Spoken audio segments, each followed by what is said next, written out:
ಯಾಕೆ ಹೇಳಿ ಬರ್ತಾ ಇಲ್ಲ? ಮತ್ತೆ ಬೆಳಗ್ಗೆ ಹುಷಾರಿಲ್ಲ ಅಂದ್ಲು. ಹಾಸ್ಪಿಟ್ಲಿಗೆ ಹೋಗಿ ಬರೋಣ ಅಂದರೆ ಬೇಡ ಅಂತಂದ್ಲು. ಏನು ಅಂತ ನಾನೇ ನೋಡ್ತೀನಿ ಇರು.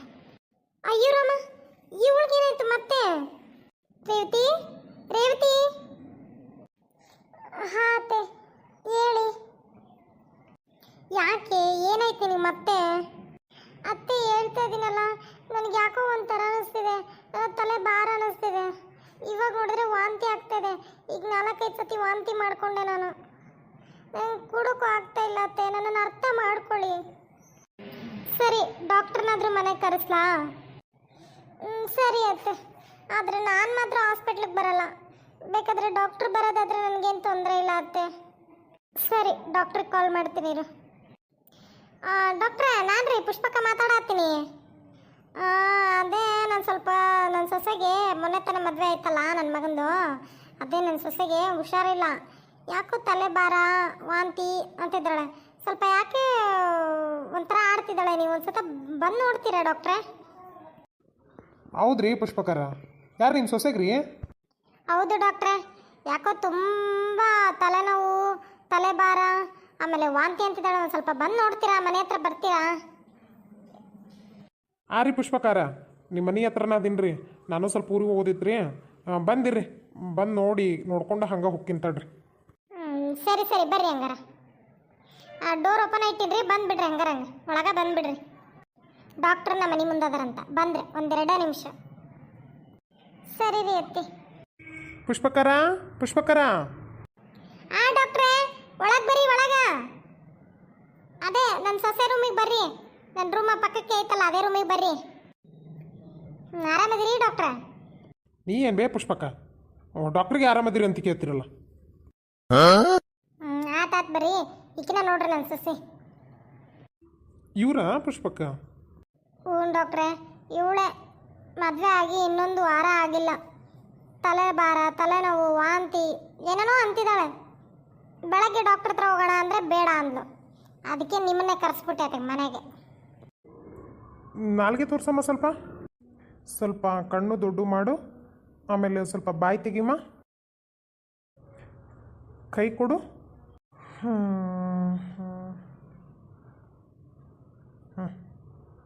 ಸರಿ, ನೀವು ಸ್ವಲ್ಪ ರೆಸ್ಟ್ ಮಾಡಮ್ಮ. ಪುಷ್ಪಕ ಅವರೇ, ನೀವು ಸ್ವಲ್ಪ ಹೊರಗೆ ಬರ್ತೀರಿ? ಏನಾಯ್ತ್ರಿ ಡಾಕ್ಟ್ರೇ? ಏನದು? ನನ್ನ ಸೊಸೆ ಮುಂದೆನೇ ಹೇಳಿ, ಏನಾದರೂ ಪ್ರಾಬ್ಲಮ್ಮಾ? ಏನಿಲ್ಲ, ಸಂತೋಷದ ವಿಷಯ. ಹಂಗಂದ್ರೆ ನಿಮ್ಮ ಸೊಸೆ ಪ್ರೆಗ್ನೆಂಟ್.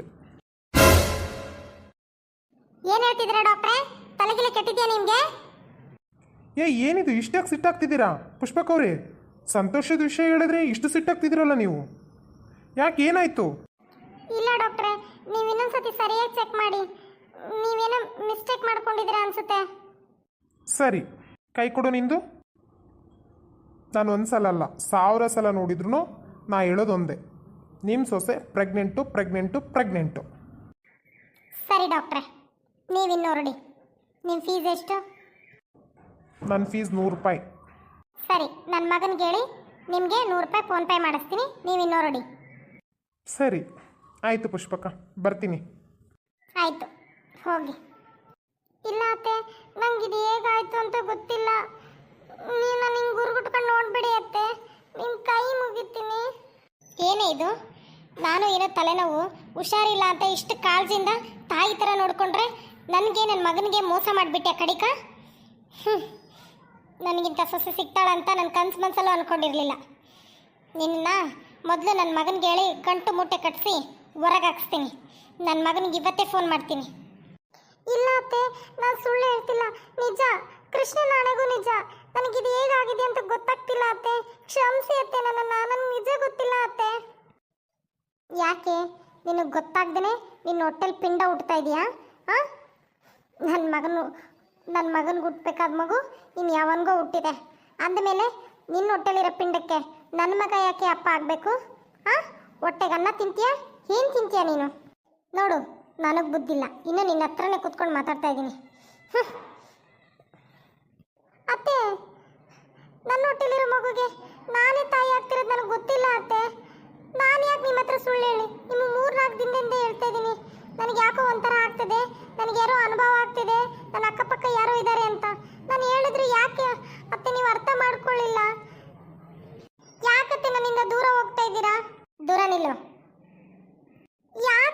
ನಂಬ್ತಾ ಇಲ್ಲ ನೀವು. ಓ ಹಾಗಾದ್ರೆ ನಿನ್ನ ಹತ್ರ ಮಲಗಿದ್ಯಾರು ಅದನ್ನಾದ್ರೂ ಹೇಳು. ನಿಜವಾಗ್ಲೂ ಕೃಷ್ಣನ ಅಳಗು ನನಗೆ ಗೊತ್ತಿಲ್ಲ ಅತ್ತೆ. ನನಗೆ ಗೊತ್ತಿದ್ರೆ ನಿಮ್ಮ ಹತ್ರ ನಾನು ಯಾಕೆ ಮುಚ್ಚಿಡ್ಲಿ? ನೀನು ಹೇಳಿದ ತಕ್ಷಣ ನಂಬೋಕೆ ನಾನೇನು ದಡ್ಡಿ ಅಲ್ಲ. ನೀನು ಅನ್ಕೊಂಡಾಗೆ ನೀನು ಅಷ್ಟು ಸುಲಭದ ಹೆಣ್ಣು ಅಲ್ಲ ಅಂತ ನನಗೆ ಇವಾಗ ಗೊತ್ತಾಯ್ತು. ಎಲ್ಲ ಹೆಣ್ಮಕ್ಳ ಥರ ನನ್ನ ಸೊಸೆ ಅಲ್ಲ ಅಂತ ಅಂದ್ಕೊಂಡಿದ್ದೆ. ತುಂಬ ಒಳ್ಳೆಯಳು ಅಂದ್ಕೊಂಡಿದ್ದೆ. ನೀನು ಮಾಡೋ ಪೂಜೆ ಪುನಸ್ಕಾರ ನೋಡಿ ತುಂಬಾ ನಂಬಿ ಬಿಟ್ಟಿದ್ದೆ. ಇವಾಗ ಗೊತ್ತಾಗ್ತಿದೆ ನೀನು ಹುಟ್ಟಿರೋದು ಸೀರೆ ಅಲ್ಲ, ಮೈ ತುಂಬ ಹೊಲಸು ಅಂತ. ಇಲ್ಲ ಅತ್ತೆ, ನಾನು ಸುಳ್ಳು ಹೇಳ್ತಿಲ್ಲ. ನನ್ನ ನಂಬಿ ಅತ್ತೆ. ನನ್ನ ಜೀವನ ಹಾಳು ಮಾಡಿಬಿಡ್ರಿ. ಈ ಮೂಗು ನಂದಲ್ಲ, ನನ್ನ ಗಂಡಂದು ಅಲ್ಲ ಅತ್ತೆ. ನಿಜ ಹೇಳ್ತಾ ಇದ್ದೀನಿ ಅತ್ತೆ. ನನ್ನ ಮಗ ಬರೋವರೆಗೂ ಈ ಕೋಣೆಲೆ ಬಿದ್ದಿರು. ನಿನ್ನ ಮುಖ ನಾನು ತೋರ್ಸಕ್ಕೆ ಹೋಗ್ಬೇಡ. ನೀನು ಹೇಳೋದನ್ನೆಲ್ಲ ಕೇಳೋಕ್ಕೆ, ನೀನು ಹೇಳೋದನ್ನೆಲ್ಲ ನಂಬಕ್ಕೆ ನಾನೇನು ದಡ್ಡಿನೂ ಅಲ್ಲ, ಅಷ್ಟು ಮುಗ್ದೇನೂ ಅಲ್ಲ. ಇಲ್ಲೇ ಬಿದ್ದಿರು. ನೀನು ಕೂಳು ನೀರು ಹಾಕ್ದೇನೆ ನಿನ್ನ ಹೊಟ್ಟೆಲಿರೋ ಪಿಂಡನ ನಿನ್ನನ್ನು ಇಲ್ಲೇ ಸಾಯಿಸ್ತೀನಿ. ಅತ್ತೆ ಅತ್ತೆ ಅತ್ತೆ ನಿಂತ್ಕೊಳ್ಳಿ ಅತ್ತೆ. ಅತ್ತೆ ನಾನು ಕೂಡಾಕಿ ಹೋಗ್ಬೇಡಿ. ನಿಮ್ಮ ಕೈ ಮುಗಿತೀನಿ. ನಾನು ಹೇಳ್ತಿರೋದೆಲ್ಲ ನಿಜ, ನಂಬಿ ಅತ್ತೆ. ಅತ್ತೆ ಡೋರ್ ಓಪನ್ ಮಾಡಿ ಅತ್ತೆ, ಪ್ಲೀಸ್ ಅತ್ತೆ, ಡೋರ್ ಓಪನ್ ಮಾಡಿ ಅತ್ತೆ. ನಾನು ಹೇಳ್ತಿರೋದು ನಿಜ, ನಂಬಿ ಅತ್ತೆ ನನ್ನನ್ನು. ಹಿಂಗೆ ಅರಸ್ತಾ ಕಿರಿಸ್ತಾ ಇದ್ರೆ ನಿನ್ನ ತವ್ರ ಮನೆಯವ್ರಿಗೆ ಹೇಳಿ ಫೋನ್ ಮಾಡಿ ಕರೆಸಿ ಇವಾಗಲೇ ದೆಬ್ಬಬೇಕಾಗತ್ತೆ. ಬಾಯಿ ಮುಚ್ಕೊಂಡು ಅದೇ ಕೋಣಲ್ಲಿ ಬಿದ್ದಿದ್ದೇ ಸರಿ ಹೋಯ್ತು. ನನ್ನ ಮಗ ಬರೋವರೆಗೂ ಅದೇ ರೂಮಲ್ಲಿ ಬಿದ್ದಿರು. ನಾನು ಏನು ತಪ್ಪು ಮಾಡಿದೆ ಅಂತ ಕೃಷ್ಣ ನನಗೆ ಈ ಶಿಕ್ಷೆ ಕೊಡ್ತಾ ಇದೆಯಾ? ನನ್ನ ಹೊಟ್ಟೆಲಿರೋ ಮಗು ನಂದಲ್ಲ ಕೃಷ್ಣ. ಯಾಕೆ ಅತ್ತೆಗೆ ಅರ್ಥ ಆಗ್ತಿಲ್ಲ? ಇದು ನನ್ನ ನನ್ನ ಗಂಡಂಗೂ ಗೊತ್ತಾಯ್ತು ಅಂದರೆ ನನ್ನ ಜೀವನ ಹೇಗೆ ಕೃಷ್ಣ? ನನ್ನ ಅಪ್ಪ ಅಮ್ಮಂಗೂ ಮುಖ ಹೇಗೆ ತೋರಿಸ್ಲಿ? ಭಗವಂತ ನೀನೇ ನನ್ನನ್ನು ಕಾಪಾಡಬೇಕು ಕೃಷ್ಣ.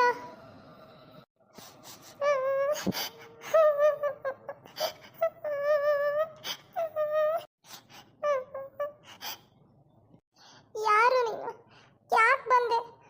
ನನ್ನ ಜೀವನ ಹಾಳು ಮಾಡಕ್ಕೆ ಬಂದ್ಯಾ ಅಥವಾ ಉದ್ಧಾರ ಮಾಡಕ್ಕೆ ಬಂದ್ಯಾ? ನನ್ನ ಹೊಟ್ಟೆಲೇ ಬರಬೇಕಿತ್ತ ನೀನು? ಯಾರು ಸಿಗ್ಲೇ ಇಲ್ವಾ ನಿಮಗೆ? ನನ್ನ ಜೀವನ ಹಾಳು ಮಾಡಕ್ಕೆ ಬಂದ್ಯಾ ನೀನು? ಯಾರು ನೀನು? ಬೇಗ ಬೇಗ ನನ್ನ ಚಾನಲ್ನ ಸಬ್ಸ್ಕ್ರೈಬ್ ಮಾಡಿ, ಲೈಕ್ ಮಾಡಿ, ಶೇರ್ ಮಾಡಿ, ಕಮೆಂಟ್ ಮಾಡಿ. ಮುಂದಿನ ಎಪಿಸೋಡಲ್ಲಿ ನನ್ನ ಸೊಸೆ ಜೀವನ ಹೇಗಾಯಿತು, ನಾನೇನು ಮಾಡಿದೆ ಎಲ್ಲ ಮುಂದಿನ ವಿಡಿಯೋಗಳಲ್ಲಿ ನಾನು ನಿಮಗೆ ತಿಳಿಸ್ಕೊಡ್ತೀನಿ. ಬೇಗ ಬೇಗ ನನ್ನ ಚಾನಲ್ನ ಸಬ್ಸ್ಕ್ರೈಬ್ ಮಾಡಿ. ಧನ್ಯವಾದಗಳೊಂದಿಗೆ.